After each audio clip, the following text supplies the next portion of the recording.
Je sentis les larmes couler le long de mes joues. Je réalisais que j'avais les cartes de ma vie en main et que c'était à moi de décider la façon dont je voulais désormais les utiliser. Je prenais conscience que rien, ni personne, ne pourrait me rendre heureuse, jamais, mais que ce choix m'appartenait.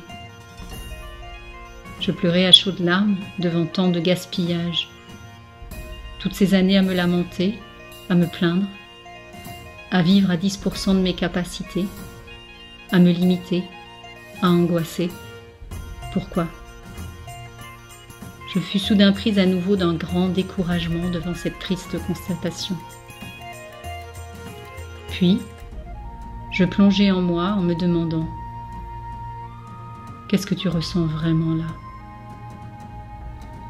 À peine avais-je formulé la question mentalement que je sentis monter une vague de chaleur en moi, un feu bouillonnant, d'une violence qui aurait pu faire penser à un volcan en éruption. Tellement déstabilisée, je ne compris pas tout de suite ce dont il s'agissait. Mais comme Don Pedro me l'avait conseillé, je restais à l'écoute de ce qui se passait en moi. Et au bout d'un moment, je ne pus me rendre à d'autres conclusions que celle d'être en colère. Oui, ce n'était pas de la tristesse que je ressentais, mais une immense colère, une rage même.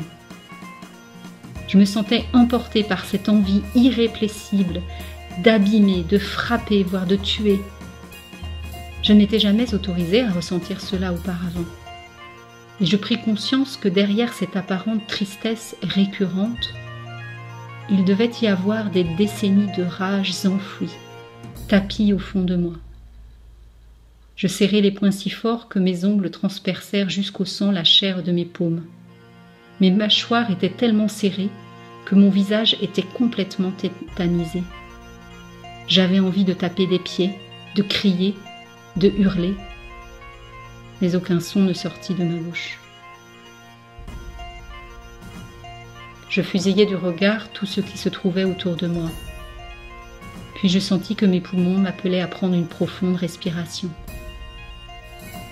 Après quelques minutes, je pris conscience que cette colère que j'avais commencé à écouter m'avait donné de l'énergie. Bien plus d'énergie que toutes les phases de tristesse que j'avais traversées et qui me laissaient si souvent apathique, molle et abattue. C'est comme si donner libre cours à cette colère me mettait en mouvement, en route.